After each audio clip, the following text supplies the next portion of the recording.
여러분 안녕하세요. 바드바이블과 마인드바이블의 저자 선한목자병원 이창호 원장입니다.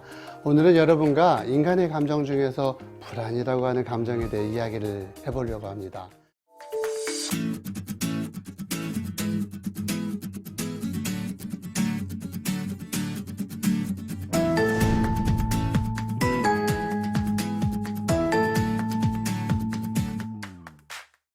누군가 여러분에게 평안하세요? 라는 질문을 한다면 예, 당연하죠 라고 태연하게 대답할 수 있으신가요?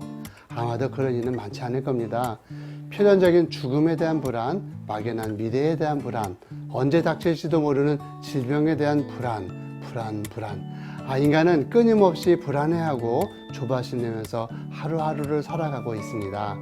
불안감은 우리 몸에 좋은 영향을 줄 리가 없겠죠. 사실 불안은 우리 건강에 굉장히 큰 영향력을 발휘하는 그런 감정입니다. 몇 년 전 가까운 지인 중에 직장 문제로 거의 1년이 넘도록 극심한 불안에 시달리던 사람이 있었습니다. 누구 하나 마음을 붙들어주는 이가 없어서 그 당시 매서운 칼바람 속에 홀로 남겨진 것처럼 공허했다고 합니다. 이러한 불안한 감정이 한 해가 넘도록 지속되다 보니 어느새 그의 몸에서 변화가 일어났습니다. 그의 가족력을 들여다봐도 생활 습관 면에서도 전혀 이상이 없었음에도 그분의 혈압이 갑자기 190까지 이렇게 육박할 만큼 높아졌습니다. 그동안 한 번도 문제를 일으킨 적이 없었던 혈압이 갑자기 치솟아 버린 것이죠. 그는 일시적인 것이라 생각하고 이러다 말겠지, 곧 원래대로 돌아오겠지 하며 대수롭지 않게 여겼습니다. 그리고 얼마 지나지 않아 그가 불안해하던 문제가 말끔하게 해결되면서 도리어 이전보다 더 좋은 쪽으로 삶이 개선되었습니다. 그토록 심적인 괴로움을 안겨주었던 불안한 그 원인이 사라지게 된 것이죠. 그렇다면 상식적으로 혈압도 정상으로 돌아오는 것이 마땅해 보입니다. 하지만 결과는 그렇지 않았습니다. 불안의 원인이 해결되었음에도 불구하고 그는 여전히 고혈압을 앓고 있습니다. 왜 그럴까요? 우리가 불안을 느낄 때 부신에서 부신 피질 호르몬이 분비됩니다. 부신은 신장의 그 좌우 한쌍 위에 하나씩 붙어 있는 내분비 기관이고요. 부신에서 분비되는 부신 피질 호르몬은 우리 몸에서 주로 탄수화물과 무기질 대사에 관여합니다. 이런 과정을 통해서 우리 몸은 환경에 맞는 항상성을 유지하게 됩니다. 그런데 불안과 같은 감정의 작용으로 부신 피질 호르몬이 과다하게 분비되면 혈압이 상승하게 됩니다. 게다가 이렇게 한번 비정상적으로 혈압이 올라가 버리면 문제가 해결된다 하더라도 이미 높아진 혈압을 다시 내리는 건 매우 어렵습니다. 우리 몸이 한번 극도로 긴장된 각성 상태를 겪어버리면 내분비 기관이 그 상태를 그대로 유지하려 하기 때문이죠. 생활에 여유 있는 사람들보다 생계에 어려움을 겪는 사람들이 살이 찌는 경우들을 보기가 쉽습니다. 한 번은 의료 봉사를 위해 미크로네시아라는 작은 섬나라에 간 적이 있습니다. 그 섬 사람들은 세계 원조의 의지에 살아가는 빈민국이었음에도 그 나라 상당수의 사람들이 비만이었습니다. 왜 가난한 사람이 더 비만한 걸까요? 이유는 불안감 때문입니다. 그 섬에 사는 사람들은 지상 천국 같은 자연 한강과 풍부한 원조 덕으로 먹고 살 걱정은 없었지만 극심한 불안감을 가지고 있었습니다. 자신들의 미래가 어떻게 될지도 모른다는 그런 불안감, 도움이 끊어질지도 모른다는 불안감이 마음속에 늘 잠재해 있었기 때문이죠. 우리 병원에서 수술을 받은 13살짜리 외국 여자아이가 있었습니다. 겉으로 보기에 그 아이는 조그맣고 앳되어 보이는 소녀였습니다. 그런데 막상 아이를 데려와 진료해보니 놀라지 않을 수 없었습니다. 작은 아이임에도 불구하고 이미 생리를 하고 있었고 또 오래전부터 성장판이 닫혀 있었습니다. 이 아이의 몸은 남들보다 빠르게 성숙해서 이미 성인이 되는 시스템을 완성시킨 것이었습니다. 저는 왜 이런 일이 일어났는지를 짐작할 수 있었습니다. 이 아이는 어린 시절 부모님을 잃었습니다. 태어날 때부터 선천적으로 두 다리를 심하게 휘어진 장애를 가지고 있었고 형제들과도 이별할 수밖에 없었습니다. 장애를 가진 채 가족들과 떨어져 살아온 이 아이의 마음속에는 늘 불안감이 깊이 자리 잡고 있었습니다. 이런 불안한 상태를 인지한 몸에서 부신 피질 호르몬이 과하게 분비되었던 것입니다. 불안감 때문에 분비된 부신 피질 호르몬은 우리 몸에 다양한 영향을 미치죠. 1차적으로 이 호르몬은 우리 몸으로 하여금 에너지 축적을 부쩍입니다. 끊임없이 에너지가 필요하다고 속삭이면서 계속해서 무언가를 먹고 싶게 만들죠. 불안이 많이 노출되어 있는 사람일수록 더 먹고 싶은 욕구가 발동하는 것입니다. 이러한 욕구는 과식을 부르고요. 이로 인해서 혈압이 오르고 당뇨, 비만과 같은 성인병들을 유발합니다. 그렇다면 여러분, 불안이라는 감정은 무조건 부정적인 감정일까요? 그렇지 않습니다. 불안이라는 감정은 인간의 기본 감정에 속하는 중요한 감정입니다. 인도 설화에 이런 이야기가 있습니다. 고대 인도의 한 마을에 마술사가 살고 있었습니다. 그에게는 사랑하는 쥐 한 마리가 있었는데 주인이 옆에 있어도 그 쥐는 늘 불안에 떨었습니다. 하루는 안타까운 마음에 마술사가 물었습니다. 오, 내 사랑하는 쥐야, 왜 이렇게 불안하니? 쥐가 대답했습니다. 바로 고양이들 때문이에요. 마술사는 쥐의 불안을 없애주고 싶었습니다. 그래서 고민 끝에 쥐를 고양이로 만들어 주었습니다. 그런데 고양이가 된 쥐는 여전히 불안했습니다. 이번에는 왜 또 불안한 거니? 그건 바로 개 때문이에요. 싸움을 걸어오면 이길 재간이 없어요. 마술사는 이번에도 기꺼이 쥐를 개로 만들어 주었습니다. 개의 모습으로 변한 쥐는 잠시 안정을 느끼는 것 같았지만 금세 다시 불안해졌습니다. 주인님, 호랑이가 저를 잡아먹으면 어떡하죠? 마술사는 이번에도 쥐를 호랑이로 만들어 주었습니다. 그러나 쥐의 불안은 계속되었습니다. 호랑이는 동물의 왕인데 도대체 왜 불안하니? 저 사냥꾼의 총이 저를 노리고 있어요. 하는 수 없이 마술사는 호랑이를 다시 쥐로 만들어 주었습니다. 이 설화가 이야기하는 바는 명랑합니다. 모든 존재는 불안하다, 이런 뜻입니다. 20세기의 실존주의 철학자 사르트르는 일찍이 불안이란 인간이 불완전하다는 계시라고 말했습니다. 모든 존재는 불완전하기 때문에 불안합니다. 모든 존재는 불완전하기 때문에 불안하다는 이 말을 음미해 볼 필요가 있습니다. 이 말의 뜻은 인간은 불완전하기 때문에 불안이라는 감정을 필요로 한다는 뜻입니다. 즉, 불안은 단지 부정적이고 없어져야 하는 감정이 아니라 불완전한 인간이 살아남기 위해 중요한 감정이라는 뜻이지요. 불안은 생존의 위협을 감지하는 그런 센서와 같은 아주 중요한 감정입니다. 생존을 위협하는 존재, 나보다 힘이 세거나 몸집이 큰 사람, 혹은 막대한 권력을 가졌거나 나보다 우월한 타인을 만났을 때, 즉 나의 생존을 좌지우지할 만한 상대가 나타났을 때 아무런 동요 없이 평안하기만 하다면 아마 그 사람은 생존 센서에 고장이 난 사람일 것입니다. 그런데 조금 더 생각해 보면 불안은 단지 생존을 위해서만 일어나는 감정이 아니라는 것을 알 수 있습니다. 생존의 위협을 받지 않은 상황에서도 우리는 불안하기 때문이죠. 특히 현대 사회에서는 불안의 스펙트럼이 훨씬 더 넓어졌습니다.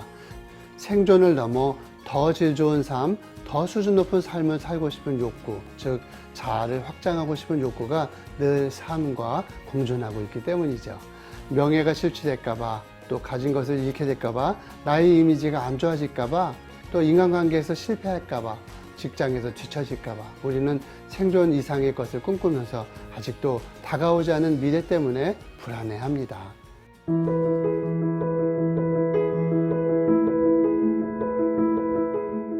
사람들이 느낄 수 있는 불안은 등급화될 수 있습니다. 불안에도 저급한 불안이 있고요. 또 필수적인 불안이 있고요. 고급스러운 불안이 있다는 것입니다. 저는 이 불안을 저등한 그런 5등급 불안부터 고급스러운 1등급의 불안이 있다는 것으로 묵상하게 되었습니다. 여러분도 한번 참 잘 들어보시면서 내가 어떤 등급의 불안을 가장 많이 느끼고 있는지를 살펴보시기 바랍니다. 첫째는 가장 안 좋은 5등급의 불안입니다. 성경에 등장하는 사울왕 이야기를 해보겠습니다. 블레셋과의 전쟁을 준비하던 이스라엘 군사들은 하나님께 드릴 제사를 앞두고 있었죠. 사무엘은 자신이 정한 시간에 맞춰 전쟁터에 도착할 것이라고 말했지만 사울은 사무엘을 끝까지 기다리지 못하고 자신이 직접 제사를 드리고 맙니다. 군사들의 눈치를 본 것이죠. 그들이 뿔뿔이 흩어질까봐 불안했던 것입니다. 그 후에 사울은 이에 대해 군사들의 사기가 떨어질까봐 한 일이라고 변명합니다. 그뿐만이 아닙니다. 블레셋 군대를 진멸해야 했음에도 사울은 전리품을 남겨두었습니다. 그리고 또 한 번 하나님께 드리려고 한 것이라고 변명을 하지요. 역시 군사들의 눈치를 본 것입니다. 그리고는 급기야 자신의 공로를 지켜 세우면서 스스로 기념탑을 세우기까지 합니다. 자신의 이미지를 살리기 위한 수단만을 강구하였던 것입니다. 이미지에 살고 이미지에 죽는 그런 사월, 이미지에 울고 이미지에 웃는 현대인들과 많이 닮아 있습니다. 가장 낮은 수준의 불안은 자신의 이미지가 깎일 것에 대한 그런 불안이라고 정의할 수 있습니다. 내가 이런 행동을 하면 다른 사람이 뭐라고 할까? 직장에서 나를 어떻게 생각할까? 내가 이 옷을 입고 다니면 사람들이 뭐라고 생각할까? 우리는 쉴 새 없이 불안합니다. 말할 때도, 또 외모를 가꿀 때도, 대인관계를 맺을 때도, 심지어 식사 메뉴를 고를 때에도 자기 이미지를 생각합니다. 타인의 시선에 의해 결정되는 이미지 때문에 벌벌 떠는 것, 이것이 5등급의 불안입니다. 이런 불안은 빨리 버리지 않는 한 결코 행복할 수 없습니다. 둘째는 4등급의 불안입니다. 2018년 미투 운동으로 온 나라 전 세계가 떠들썩했던 당시에 많은 남성들이 누구에게도 말도 못하고 남몰래 떨었다는 것은 우프게도 자명한 사실입니다. 연예계, 체육계, 예술계는 물론이고요. 정치권, 재계, 법조계 할 것 없이 고백과 변명, 모함과 진실 사이에서 많은 사람들이 불안에 떨었습니다. 이렇게 자신의 죄나 잘못이 발각될까봐 혹은 죄의식 때문에 가지게 되는 불안이 4등급의 불안입니다. 이런 불안은 반드시 해결해야 하는 명백한 문제입니다. 어떻게 이 불안을 해결할 수 있을까요? 정답은 하나입니다. 반성하고요. 책임을 지는 것입니다. 자신의 잘못 때문에 피해를 당한 사람에게 사과하고 그에게 대한 정당한 책임을 지면 이 4등급의 불안은 말끔히 해소될 수 있습니다. 이 불안을 매듭짓지 못하면 결코 자유로울 수 없습니다. 불행이 따라오는 것은 필연입니다. 3등급은 생존에 대한 불안입니다. 바꿔 말하면 내일에 대한 불안이라고도 할 수 있습니다. 내 미래는 어떨까? 지금보다 나은 삶을 살 수 있을까? 시간이 지나면 좀 더 행복한 삶을 살 수 있을까? 건강을 잃지 않고 살 수 있을까? 이 불안감은 생존을 위해서 없어서는 안 되는 감정입니다. 행복을 바라는 만큼 또는 좀 더 나은 사람이 되기 위해서 자신의 미래를 위해 열심히 일하고 노력하면서 살게 되기 때문입니다. 3등급의 불안은 너무 없어도 문제고요. 또 너무 많아도 문제입니다. 생존과 더 좋은 삶을 살기 위해서 스스로 조절해야 하는 그런 불안입니다. 2등급의 불안부터는 우리에게 아주 중요한 불안입니다. 죽는 날까지 하늘을 우러러 한 점 부끄러 먹기를 입새에 있는 바람에도 나는 괴로워했다. 한국이 가장 사랑하는 시인 윤동주의 그런 서시 첫 구절이죠. 시인은 하늘을 보면서 자기 존재를 불안해합니다. 내 존재는 바로 서 있는가?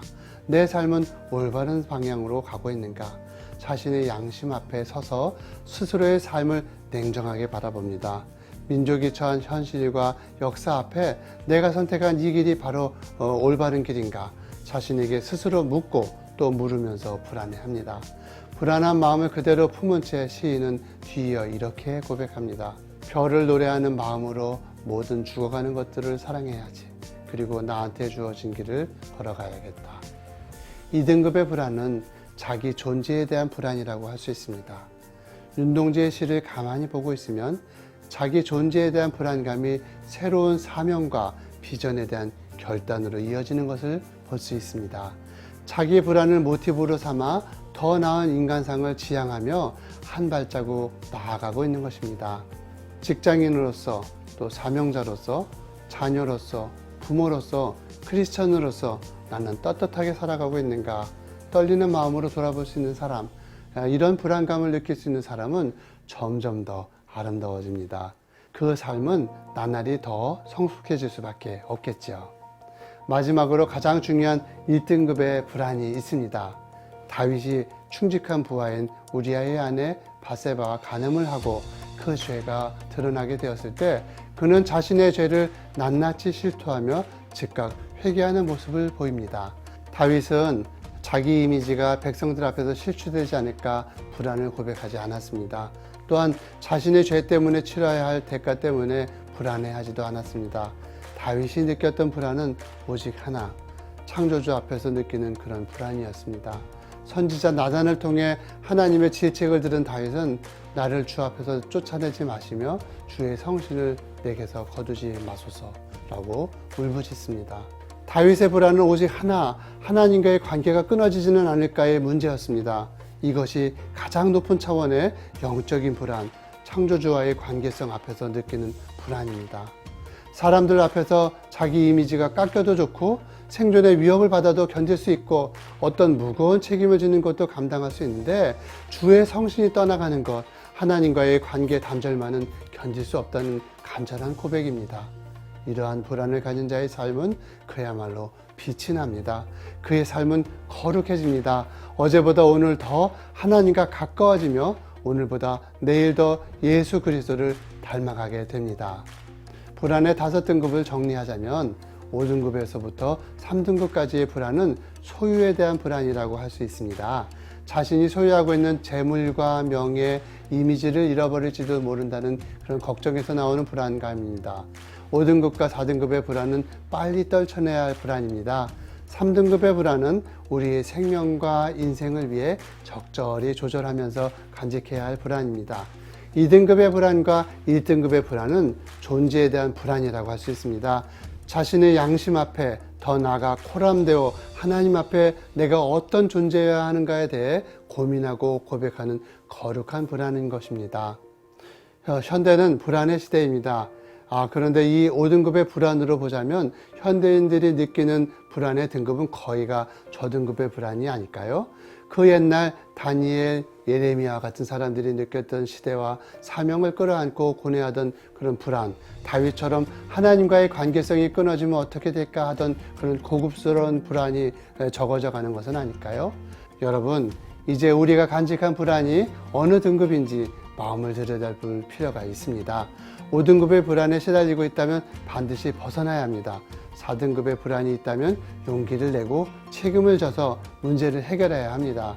3등급의 불안을 가지고 있다면 자신을 조절하는 방법을 배워야 할 것입니다. 2등급의 불안은 인간다워지기 위해 가져야 할 불안으로 수시로 자기의 마음을 살펴 유지해야 합니다. 그리고 1등급의 불안, 이 세상을 살아가면서 영원히 간직해야 할 창조주와의 관계가 단절되는 것에 대한 불안은 우리를 불멸로 인도하는 거룩한 불안입니다. 고급스러운 거룩한 불안을 간직하셨으면 좋겠습니다.